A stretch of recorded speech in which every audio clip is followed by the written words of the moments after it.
Muito bom. Então, celebramos a Imaculada, né, ontem. E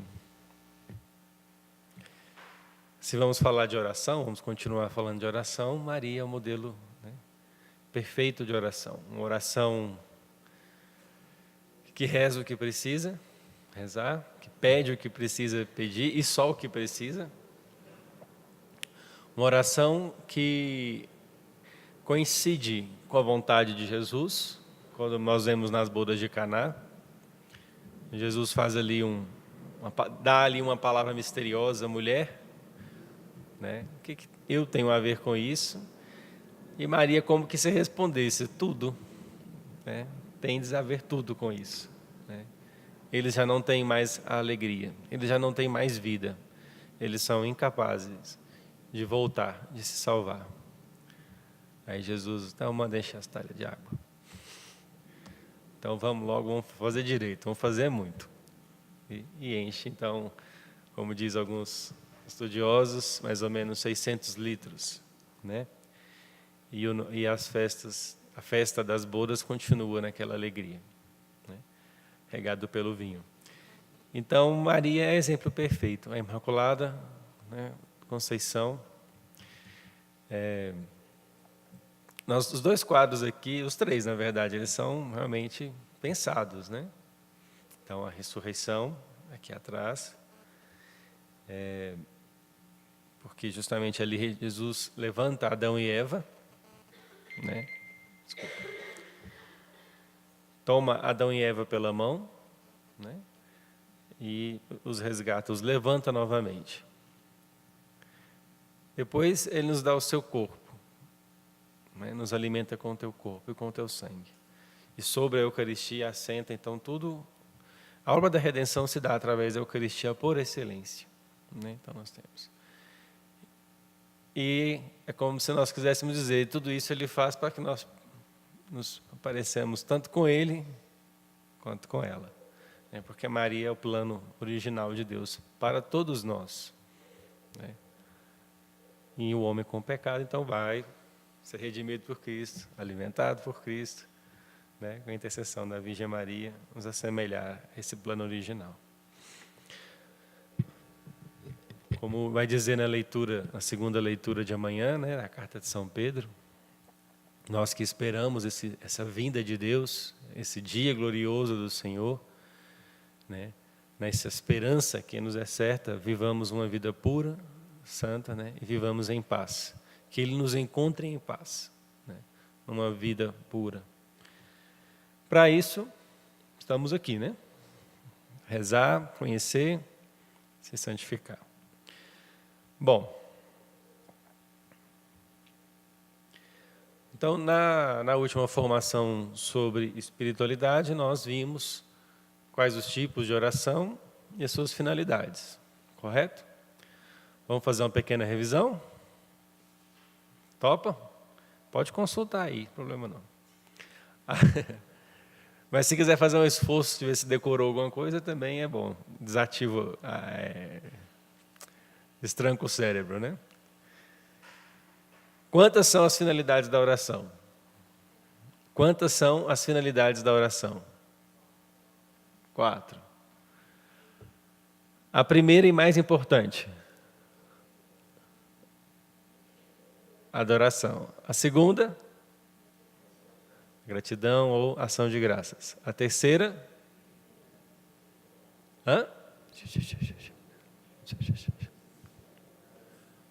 Não. Reparação. É um pedir. Mas... E a quarta? Então, a petição, a súplica.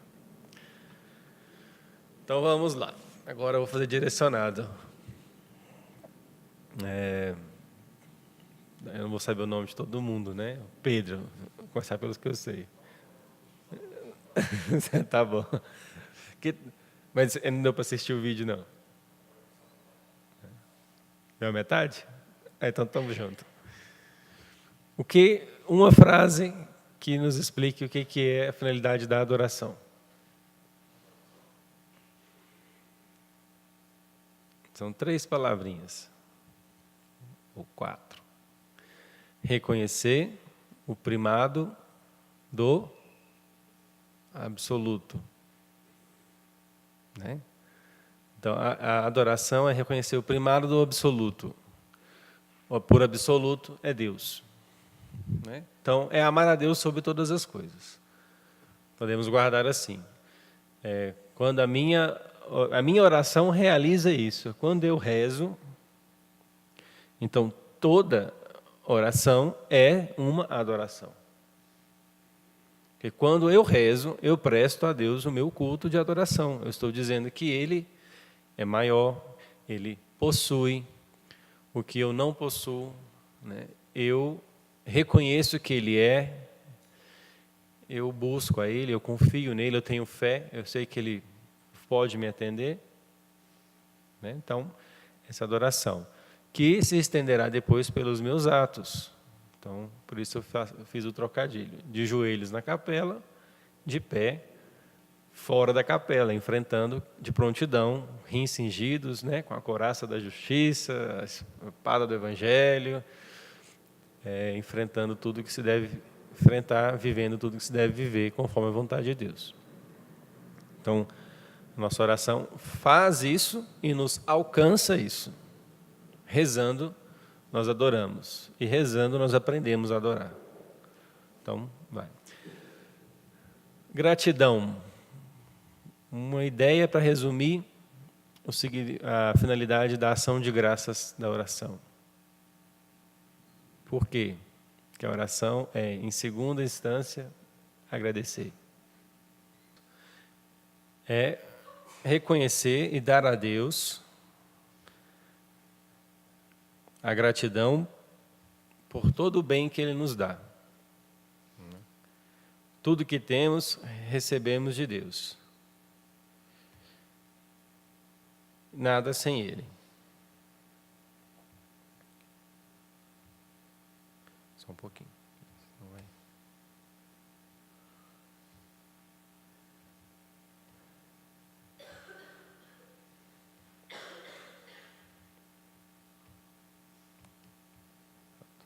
Para não ficar apagando.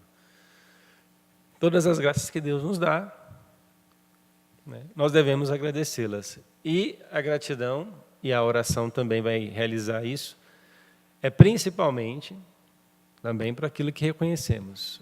Mas, não sei se vão lembrar, especialmente pelas graças que são infinitamente maiores, vamos assim dizer, que aquelas que nós não vemos, que nós só saberemos no céu.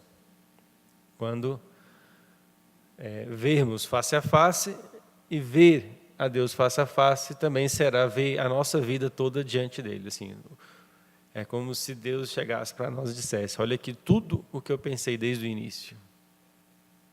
E você olhasse aquilo, né, numa mirada de 180 graus da sua cabeça, assim, vê-se um plano, você vai ver quantas graças que nós não reconhecemos.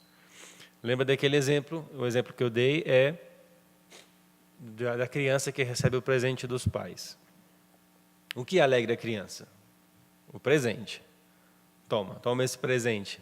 Obrigado, papai, obrigado, mamãe. Mas para aquele presente, houve muitos esforços que a criança não percebe.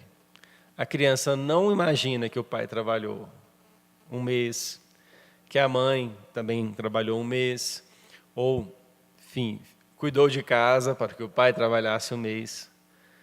A criança não vê que, de repente, os pais deixaram de comprar alguma coisa para si, para dar aquele presente à criança. A criança não vê que o pai ou a mãe pensaram o que seria melhor para ela, o que ela gostaria de ganhar. Né? Vamos ver, vamos pensar. A criança não vê tudo isso. Ela vê o quê? O bem imediato, que é o que está o que ela pode. Assim, se fosse um bom presente, um presente grande ou um brinquedo pequeno, o que a criança iria agradecer? O amor dos pais. Então nós reconhecemos as graças que Deus nos dá. Por exemplo, né? Vou pegar um assunto aqui que está em alta. Um namoro, né? Quem vai namorar, até se esperou bom tempo por isso e quis viver isso em Deus. Então, quando começa a namorar e vê, acho que agora vai. Você fica feliz pelo namoro. Mas se você conseguisse perceber o plano de Deus, a realidade de Deus, se você tivesse a teologia do corpo toda clara na sua cabeça e entendesse o que é aquela pessoa junto com você e os dois juntos diante de Deus, não é que o namoro não vai deixar de ter o mesmo encanto, né? E também não é dizer que tanto faz quem, né?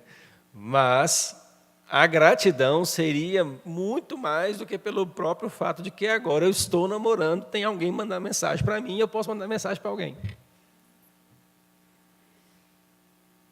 Né? A gratidão seria perceber que aquele ato, a princípio muito humano, aquela decisão, a princípio humana, coopera, coincide e deve coincidir, concorrer com um plano eterno de Deus. Então, ontem teve um casamento na comunidade, né? Então, uma da oração eucarística, do prefácio era essa, assim, quiseste que a aliança entre os esposos fosse um sinal da sua aliança com a humanidade. Né? Então, quem escuta e reza, e dá para olhar, né? Quem vai entender isso, casalzinho, na hora faz assim. A mulher já encosta no ombro do homem, né? O homem faz. Isso aí, Jesus. Dá aquela tremida. Então, gratidão por aquilo que não vemos, para uma graça que nós vemos nessa vida. Existem 10.000 que nós não vemos. Existe todo um por trás, que é o amor de Deus, a onisciência, a onipotência, a onipresença de Deus, a sua generosidade, né, infinita, nos cercando de amor, nos cercando de cuidado, nos cercando de carinho. Quando nós vamos falar agora aqui do princípio da confiança, a gente aprofunda mais. A terceira, a reparação. Então, é um pedido sim, mas específico. Porque justamente Deus é sumamente bom para nós, né? Todos os nossos pecados, tudo que não fazemos conforme a vontade de Deus, né, que é um pecado mortal ou venial, devemos pedir perdão. Então, a reparação é o pedido de perdão pelos nossos pecados. Na oração fazemos isso, né, e também a própria oração é também isso, propriamente dito. Né? Mas vamos dizer, o nosso programa de oração deve estar incluso o reconhecimento, a dor das nossas faltas, a contrição, não desespero, né? Não uma tentação de se sentir indigno, porque somos mesmo, né? Somos indignos mesmo. Né? Mas é Deus que deseja, embora não mereçamos, Ele nos ama e nos perdoa. E a nossa oração deve pedir perdão pelos nossos pecados. Até por aquilo que, a princípio, nem parece, assim, nem ele acusa a consciência de ser um pecado. Mas que lá no fundo parece que a consciência já disse, não era assim. E você, na liberdade de filho e com confiança, pede perdão. E a quarta finalidade, a súplica. Então, aí sim entra o pedir os bens espirituais e materiais a Deus. Claro que os bens espirituais deve ser, né, hierarquicamente vem primeiro. E não sei se lembram, o alvo da nossa oração, o melhor pedido, o que nós temos que pedir, até mais do que o bem para o outro, é a nossa salvação pessoal. Esse é o primeiro bem que nós temos que pedir a Deus. E saber o que é isso, né? Como que isso vai se dar. Mas entre amar o próximo, entre rezar pelo próximo, pela salvação do próximo e pela minha, a minha deve vir primeiro e bem primeiro. Porque eu só posso rezar pelo próximo, eu só posso fazer a caridade ao próximo, se eu vivo essa salvação. Então, eu só posso amar o próximo como a mim mesmo, se eu amo a Deus sobre todas as coisas. A graça da salvação é amar a Deus sobre todas as coisas e ponto final. É porque não é que nós vamos medir o tempo da nossa oração, né? Então, começamos a nossa oração, em nome do Pai, do Filho e do Espírito Santo. Marca no cronômetro, 10 minutos agora a adoração. Então, vamos adorar o Senhor, né? 10 minutos agora, gratidão. Então, mais 10 minutos. Quero lhe agradecer por todos os bens que o Senhor me dá, especialmente aqueles que eu não vejo, o seu amor que está por trás. Quando eu chegar aí, eu vou ver, vou agradecer. Acabou. Agora, 10 minutos para pedir perdão, né? E depois, 1 hora para pedir tudo que eu quero, né? Não é que nós vamos fazer assim, mas nós temos que entender, né, para não ficar nenhum equívoco, a nossa salvação pessoal é o bem mais importante que nós temos que pedir e alcançar. Dele vai depender todos os outros. Não significa que em pecado mortal eu não posso ajudar o próximo. Vocês entendem, né? Mas a pergunta é essa: o que adiantará ter ajudado o próximo a vida inteira e não ter cuidado da minha salvação pessoal? O próximo pode ir para o céu e eu não. Claro que a caridade apaga uma multidão de pecados. Mas então, entendendo bem, é isso. Vamos sempre rezar uns pelos outros. Se a nossa oração se concentrar só em nós, existe algum desequilíbrio que precisa ser ajustado, mas o maior bem é a salvação pessoal. Né? E nós vamos aprendendo a viver ela. O que é? Fazer a vontade de Deus, amar o próximo também, né? Cuidar do próximo, interceder pelo próximo, trabalhar honestamente, santamente, né? Etc, etc. Ok? Então, revisando essas 4 finalidades, e são nessa ordem. Primeira, adoração. Então, se a gente fosse brincar com porcentagem de 1 hora, o que nós mais temos que fazer na nossa oração é adorar e agradecer. Até que se a gente fosse pensar numa relação humana, né? Se a gente agrada a pessoa, a pessoa dá aquilo que a gente quer, né? Fala, tão boazinho comigo que eu vou dar. Não precisa nem pedir, eu vou dar. Então, e porque essas 2 finalidades permanecerão eternamente. Inclusive na realidade da glória, na realidade eterna. Mas no céu não pedimos perdão pelos nossos pecados e nem vamos precisar de bem nenhum. Porque nós já temos a visão do sumo bem, Deus. E aquilo preencherá toda a nossa, né, pensando de forma humana. E depois nós vimos as formas de oração. Oração vocal, oração mental. Né? Oração vocal é aquela que faz uso da linguagem, necessariamente, mesmo que seja silenciosa. Se eu estou rezando em silêncio, estou dizendo, meu Deus, eu vos adoro, em silêncio, eu estou fazendo uma oração vocal. Se eu faço uma genuflexão, eu estou fazendo uma oração vocal. Porque eu estou dizendo com o corpo, eu vos adoro. Né? No Santíssimo Sacramento. E a oração mental é aquela que não faz uso da linguagem, aspas. É aquela que é o trabalho da mente. A mente que vai em busca do conhecimento de Deus. Não para fins de acúmulo de conhecimento, que seria estudo, mas para a sua santificação. E claro que as 2 coisas se entrelaçam. Né? Tudo que estudamos, se temos o dom da piedade aguçado, da sabedoria, da inteligência, do conselho, tudo vai se converter em oração. Né? Mas, então é aquilo, eu estou em silêncio, estou dizendo a Deus alguma coisa, eu estou fazendo oração vocal. O sinal da cruz é uma oração vocal.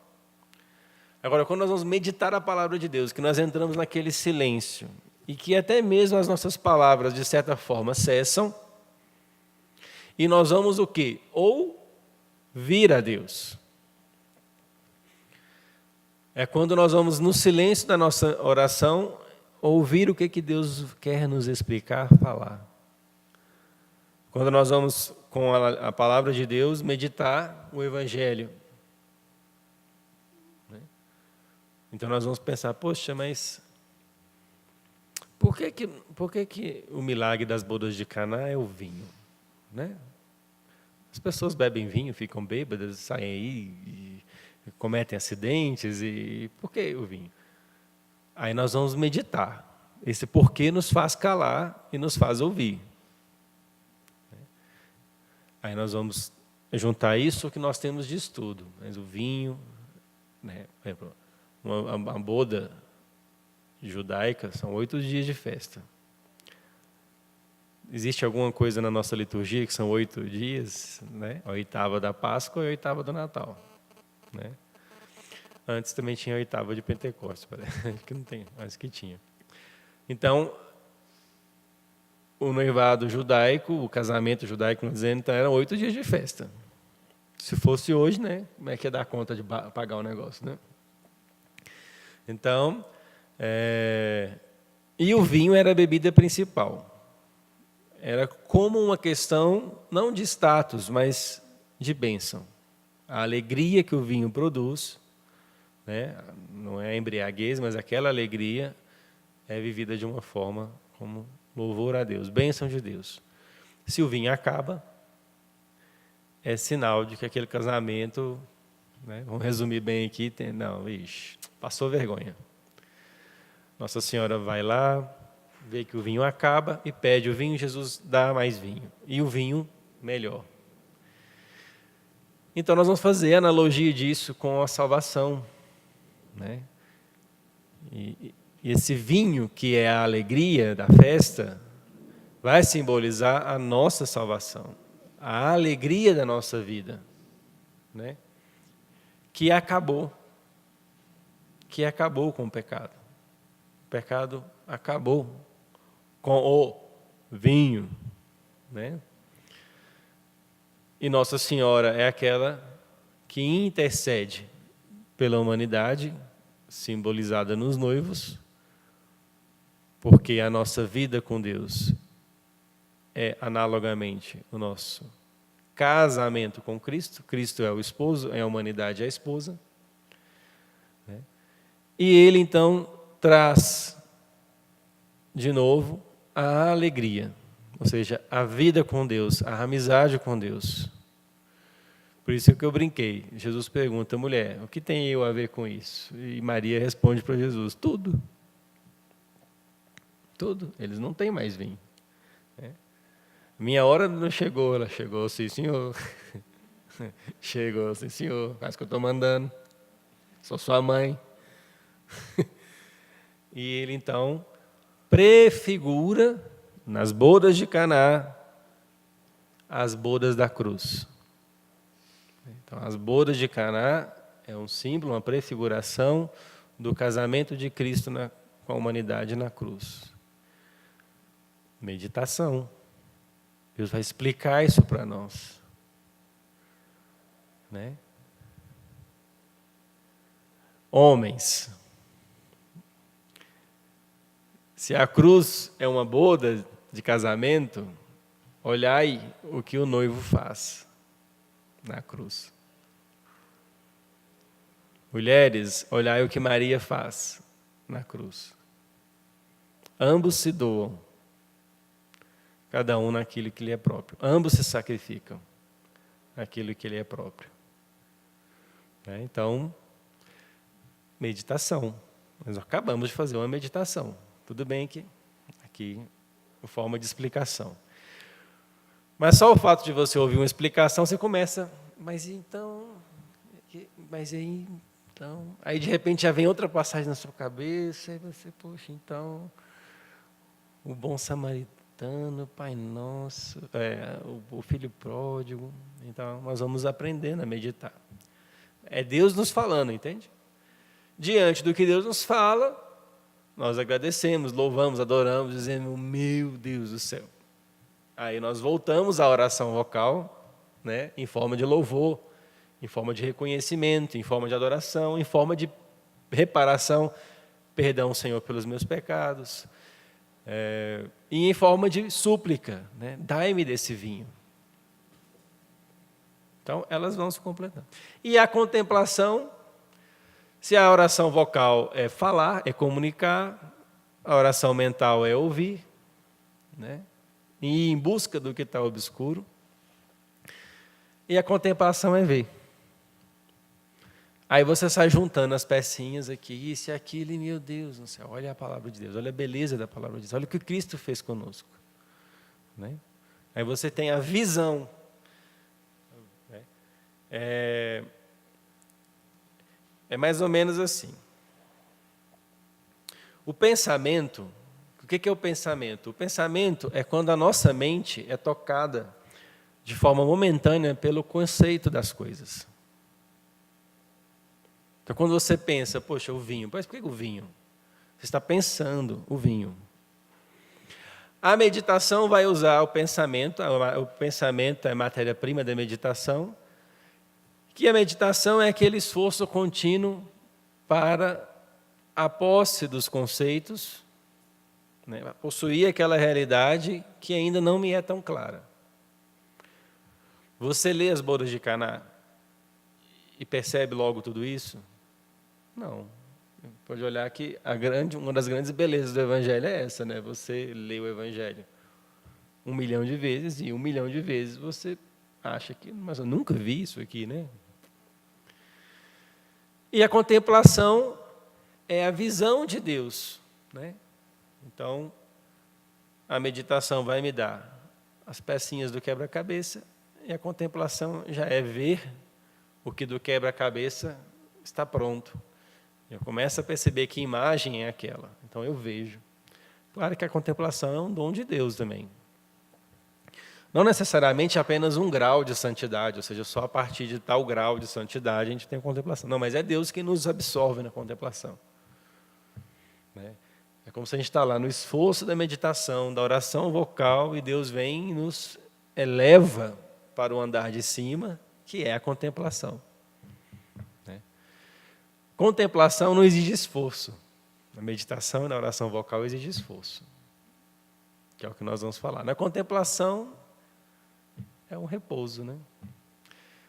Você lembra de alguma oração sua que você começou lá rezando, ou o terço, ou lendo a palavra, e de repente você foi tomada por um amor tão grande que a hora já não existia mais a hora, você quase que perdeu até a hora ali na capela, no seu quarto, sem falar nada. Não precisava dizer alguma coisa. Isso é um exemplo de contemplação. Não precisa do esforço. É Deus que toma a rédea, totalmente. Ele nos pega e nos sustenta. É mais ou menos assim, a meditação é subir as escadas. O Cristo está lá em cima, o último degrau, dizendo, vem, vem. E você olha para ele e vai. E sobe um degrau, sobe outro.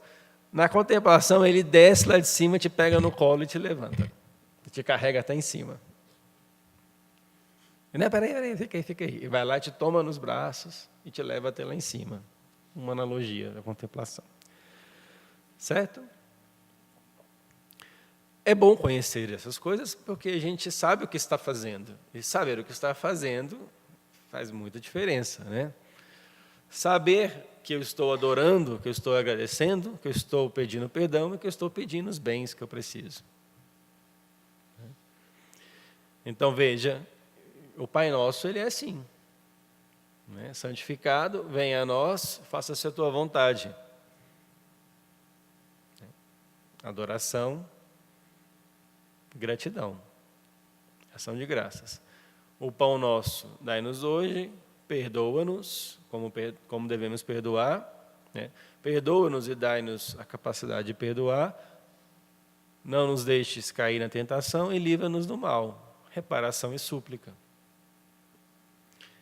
E as finalidades da missa são as mesmas, né? Como nós vimos também, certo? Então, vamos passar agora para os requisitos, os princípios da oração, né? Se nós dizemos que são princípios, é algo que deve estar, é algo sem a qual não é oração, né? Um princípio ou um fundamento, né? Sem a qual não há oração. Tem como ter casamento só com o marido? Não. Tem como ter casamento se um não quer? Não. Tem como ganhar na Mega Sena da virada sem jogar? Não. Então, jogar é um princípio. Brincadeira. Mas se você ganhar qualquer coisa, você fazer uma oferta, né? A gente agradece, bom. Princípio, né? Então, vamos lá. Poderíamos colocar outros. Eu vou usar o esquema daquele livro, A Fé Explicada, do padre Léo John Trezé. Depois nós vamos passar, tem o comentário de São Tomás de Aquino sobre oração, ele coloca 4 princípios. E depois vocês podem conferir no catecismo, já eu coloco aqui os parágrafos, né? Mas vocês vão ver que todos se encaixam, é uma outra forma de dizer. O primeiro princípio da oração é a concentração. Então, por concentração, nós entendemos que é o quê? Dar atenção ao que eu vou fazer agora. Concentrar-me em Deus. Eu vou rezar, então agora eu vou me concentrar. Eu vou firmar o meu propósito de atenção na minha oração. As mulheres aqui que cozinham. Você vai fazer um bolo. Para um bolo sair bom, grande, bonitinho, requer o quê? Além de saber fazer, a atenção. Você for fazer um bolo e ficar no WhatsApp lá o tempo todo, lá 1 hora, ele... né? Ou você vai tirar ele antes, ou você vai tirar ele depois. Se você vai fazer um assado e não tem atenção, ele pode queimar. As mulheres vão fazer uma chapinha. Tem que ter muita atenção. Porque para aquilo torar um pedacinho da orelha, né? Para dar um beliscão quente na orelha, na pontinha da orelha, né? Vocês são mestres naquilo. Minha esposa faz chapinha e cuidando de 2 meninos. Você é muita atenção. Se eu pergunto o nome dela, ela não lembra mais, que está tudo dedicado àquele momento ali. Então, atenção. Eu vou rezar, agora eu preciso vir voltar para a oração. Né? Já que o meu corpo está onde está, minha cabeça também, minha mente também deve estar, meus pensamentos também devem estar ali. E fazer o propósito de estar atento e de retornar sempre que eu me distraio. Porque a oração, gente, é um exercício de ascese, a gente cresce na oração. Né? Você pode pensar num treinamento. Nas primeiras semanas tudo dói. Né? Você vai na academia, tudo dói. Você joga bola, tudo dói. Né? Mas com o exercício, com a repetição, seu corpo vai, né, aumentando as suas capacidades e não vai doendo mais. A oração também é um exercício de ascese. A gente vai se esforçando. Né? Vai começando. Vai lá, às vezes tem dia que é só o tempo mesmo, né? Eu coloco para mim que vou fazer uma oração de meia hora todos os dias. Às vezes dessa meia hora, 15 minutos é só de disciplina de não ir embora, né? De continuar ali, assim, que seja assim. Se é o que eu posso dar, assim seja. Mas a gente vai crescendo na oração, a gente vai aprendendo a meditar. E aí daqui a pouco, meia hora, passa que a gente nem vê. Né? Então, ela é um exercício. E ele é um exercício também de concentração. rezando a gente se concentra mais também, vai aprendendo a se concentrar. E se eu me distraio na oração, então eu retorno. Então, a concentração também é isso. O princípio da concentração é distrair, volto. Estou lá rezando e tal. Meu Senhor, como sois bom, né? Amável, né? Me cuidas com tanto carinho, né? E tal. Aí, de repente, você, nossa, eu acho que eu não respondi fulano lá no WhatsApp que mandou uma mensagem. Deixa eu ver se eu mandei. Deixa eu ver se eu respondi para ele. Até aqui abriu um parênteses, né? Eu nem vi que me distraí. Ai, meu Deus, estou rezando, né? O que eu faço agora? Agora já era. Pronto. Não. Depois eu respondo. Ou, sei lá, realmente uma resposta que você tem que dar mesmo, né? Mesmo. Então, você vai rápido, né? Aproveita rezando aqui agora, que essa resposta seja sábia, que ajude a pessoa, que ela cure, viva. E volta para a oração. Então, a nossa mente se distrai. E para nós, homens e mulheres, a concentração é sempre algo difícil. Sempre é algo difícil. E no nosso mundo atual, muito mais. Porque são muitas informações, muita coisa para se dar conta. E antes não era assim. Então, estão lembrados da segunda formação do curso, sobre a Revolução Industrial? Pronto, olha o efeito dela na nossa oração. A Revolução Tecnológica, né? Olha o efeito dela na nossa oração. Porque a Revolução Sexual já traz muito efeito mesmo. Né? A gente tem que pedir perdão a Deus, assim, muito, né? Pelas nossas desordens. Mas hoje o nosso mundo é de muita informação. Uma vez eu vi uma estatística que dizia que, não lembro quantos anos atrás, séculos atrás, né? Toda a informação que uma pessoa normal adquiria cabia num jornal. Hoje em dia, um jornal, às vezes, é aquilo que nós lemos em um dia, né? De uma certa forma ali. Então, justamente porque o nosso mundo é corrido, é agitado, a nós é fornecida muita informação, é que a gente se distrai com muita facilidade. Então, fora a nossa dificuldade mesmo, normal, natural, de se concentrar, existe o apelo externo. Né? Então, o princípio da concentração vai fazer com que nós saibamos viver o exercício da oração, que é aquele, agora eu vou rezar. Para eu rezar, é necessário o celular estar conectado na internet? A priori, não. Pode ser que eu vou buscar ali a leitura da Bíblia. Aí entra justamente a maturidade. Eu não vou usar o celular para rezar, vou pegar a minha Bíblia para rezar. Mas é porque eu não sei qual que é a leitura do dia. Opa, mais um exercício de oração, saber que semana nós estamos. Né? Estamos no primeiro semana do Advento, no sábado da primeira semana do Advento. Mas é muito difícil. Sim, mas vai tentando uma hora, você vai guardando. Ter a liturgia diária, livrinho, é isso. Então, celular, não. Quando eu vou rezar, já deixo meu celular no silencioso. Isso já é um exercício de concentração. Por quê? Porque a concentração também vai dizer, existem as distrações voluntárias, involuntárias, sim? Você está doente? É uma distração involuntária. Não é mais difícil rezar com o corpo debilitado?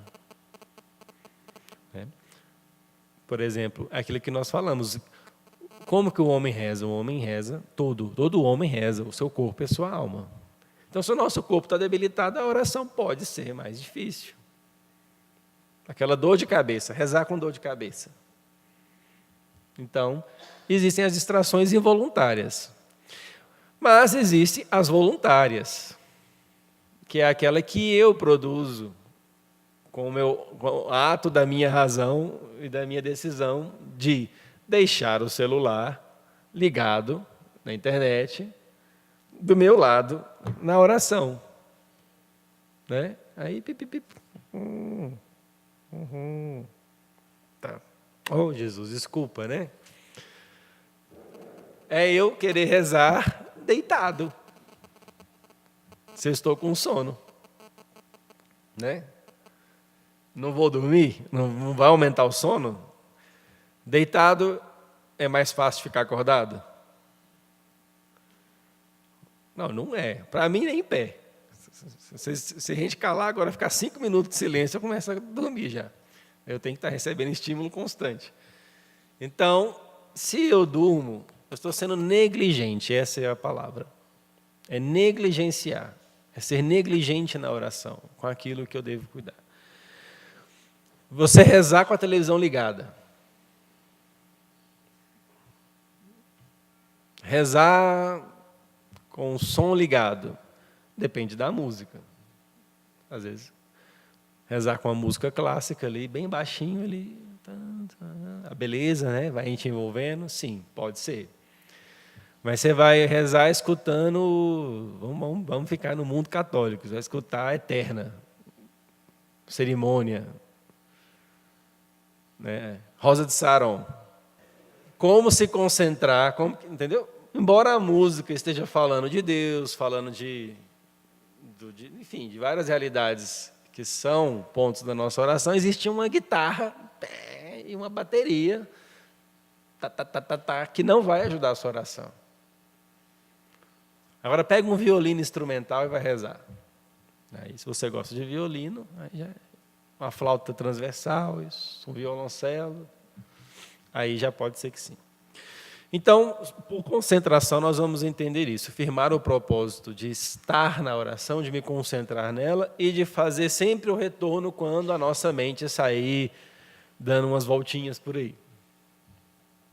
Então, a mente começou a vaguear, você puxa ela pelo rabo, pelo pé e põe de novo aqui. Fica aqui. Não, as contas, opa, cada dia seu cuidado. Né? Não sei o quê. O meu concurso, pronto, lembrei de um ponto muito importante. Agora é hora de eu rezar no meu programa de vida? Agora é hora de eu rezar. Porque o concurso também depende da minha oração. Então é isso, Jesus, eu vou rezar 6 horas por dia. E vou estudar uma. Não, está faltando aí honestidade. Né? Não, mas que eu estude 10 horas por dia e que eu reze meia hora. Mas que a minha meia hora seja toda ela para Deus. Que a minha meia hora dite as outras 23 horas e 30 do meu dia. Então é isso que nós temos que, é assim que nós temos que pensar e fazer na oração. Meia hora, beleza. É o que eu posso dar, é o que eu consigo fazer, tudo bem. Então que ela seja atenta, né? Que ela tenha concentração. Então, é meia hora? É meia hora. Vamos lá. E ela vai iluminar as outras 23 horas e 30. E ela vai santificar as outras 23 horas e meia no meu dia, inclusive até o próprio descanso. Então, isso que seria a concentração ou atenção. O primeiro princípio da oração. Não o primeiro de hierarquia, mas o primeiro da nossa lista. E se eu não consigo manter, vamos entender o que é atenção mínima e atenção máxima. Atenção mínima e atenção maior, vamos assim dizer. O que é a atenção perfeita? É eu saber, eu me concentrar a quem eu estou rezando, em Deus, e no que eu estou rezando. Eu estou sabendo o que eu estou rezando e a quem eu estou rezando. Mas, pelo menos, a atenção mínima, que é o quê? Se eu não consigo manter a minha concentração no que eu estou rezando, eu pelo menos mantenho a minha atenção em quem eu estou, para quem eu estou rezando. Dá para entender a diferença?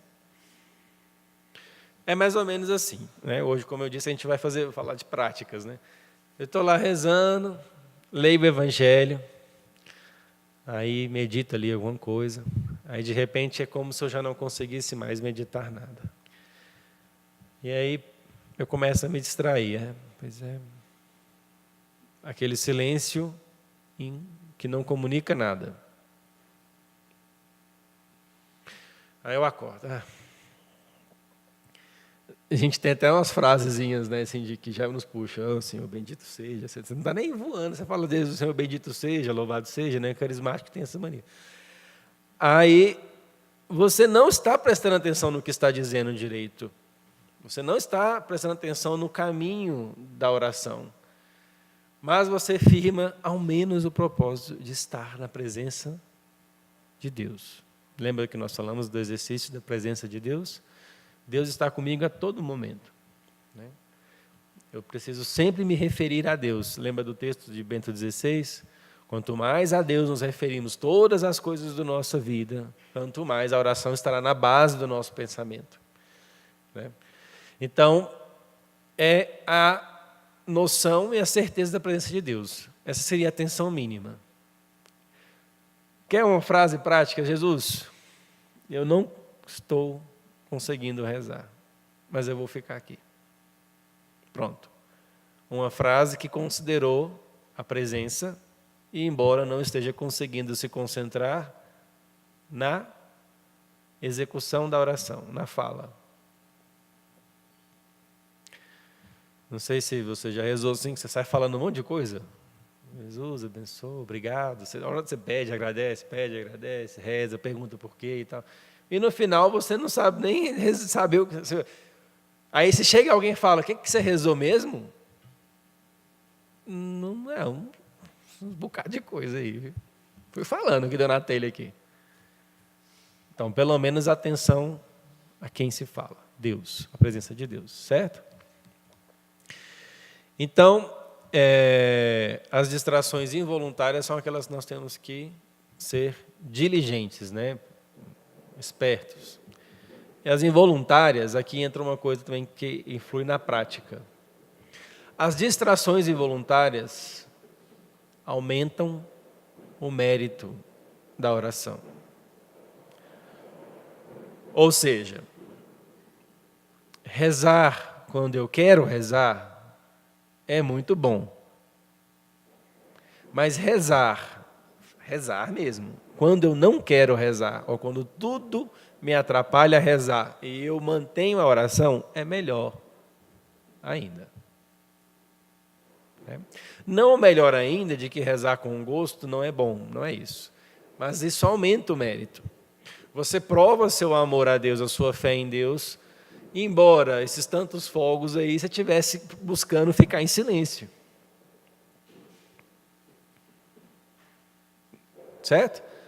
Embora sua mente, sabe, porque assim, quando a gente diz agora, silencie seus pensamentos, já escutou isso, né? Aqui na adoração também já deve ter escutado um bocado de vez no início da adoração. Silencie seus pensamentos. Me mostra como que faz isso. Você põe a mão na cabeça, deixa de conversar, agora deixa de pensar. Não tem jeito. Então, veja, é algo mais de um esforço, de uma intenção de permanecer concentrado. Não é que os pensamentos vão acabar. Não tem como você frear todos os... Não existe. Frear os seus pensamentos, impedir os seus pensamentos. Não. Por quê? Porque nós tocamos a realidade com os nossos sentidos a todo instante. Então, a todo instante nós estamos pensando. Né?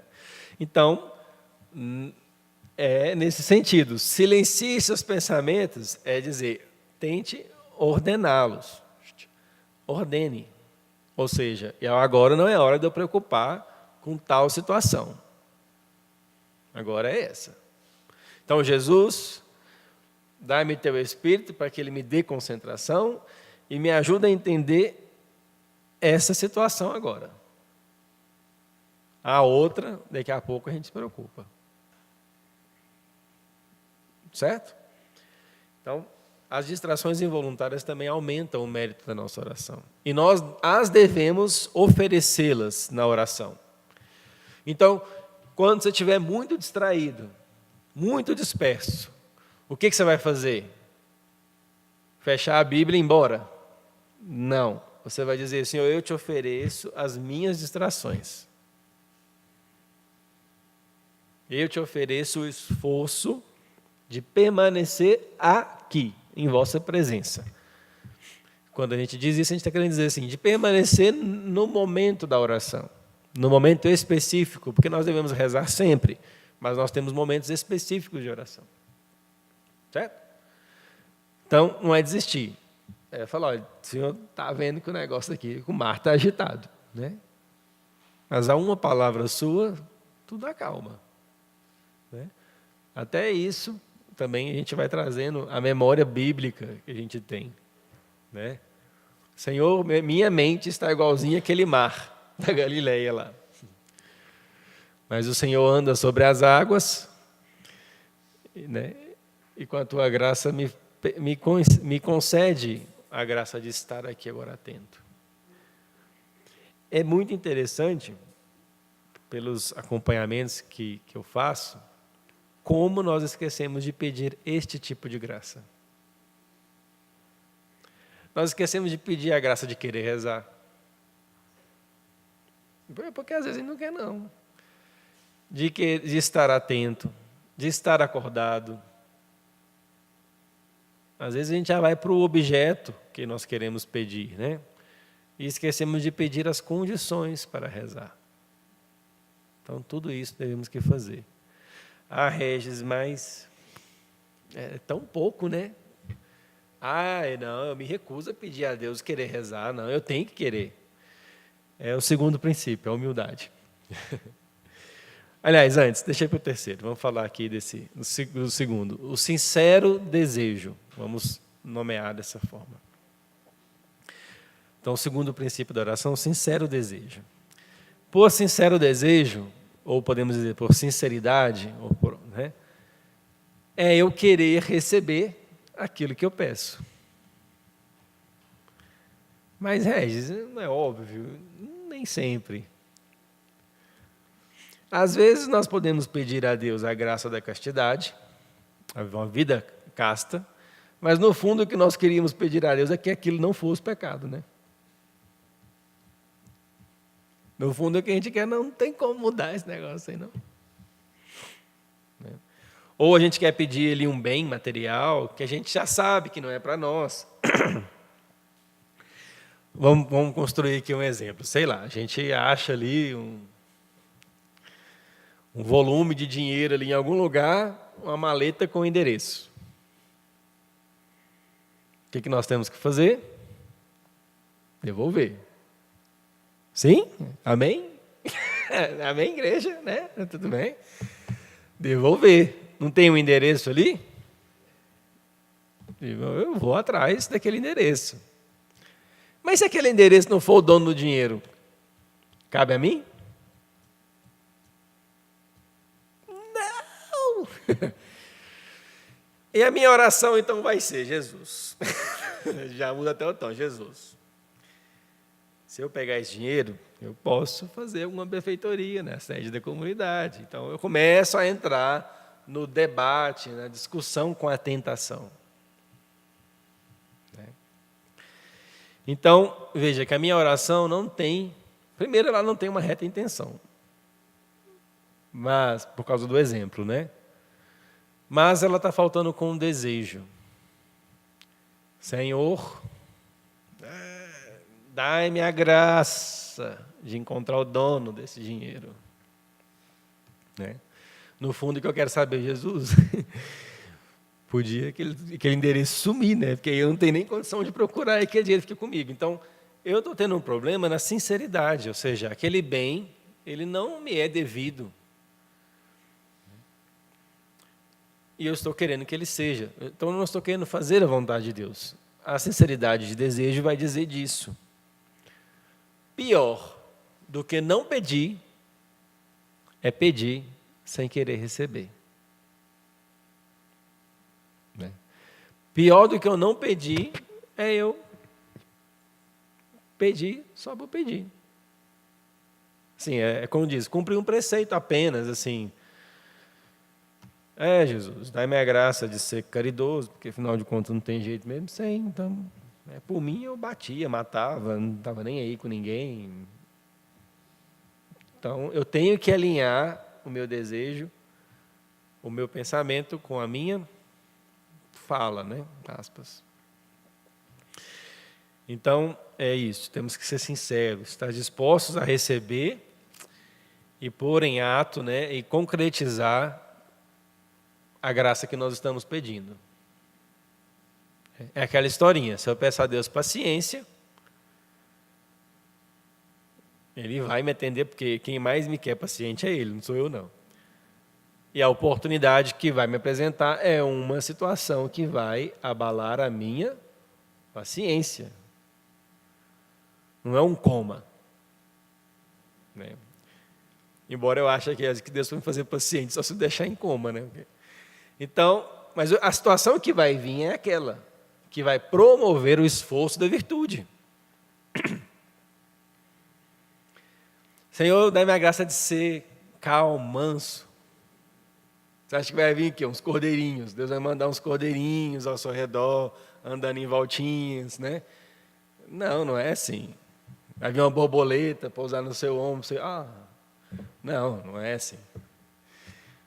Vai vir alguém testar os seus ânimos. E Deus vai dar a graça, porque na hora você vai raciocinar. Eu não devo fazer isso, depois isso vai trazer prejuízo, eu não vou ficar bem, eu vou machucar a pessoa, não vai dar certo. Por que essa pessoa está fazendo isso comigo? Deixa eu entrar no mundo dela para ver. Por que é? Qual a razão? Talvez eu estou deixando de considerar alguma coisa. Né? Por exemplo, vocês conhecem aquelas pessoas que pensam a coisa na cabeça e acham que você está lá dentro, pensando junto com ela? Aí ela chega, e aí, o que você acha? Eu tanto sou uma dessas pessoas quanto estou cercadas delas. É incrível. Então, é aquele negócio lá que eu te falei.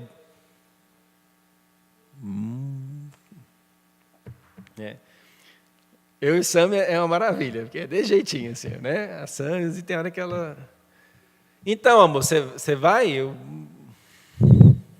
Aonde?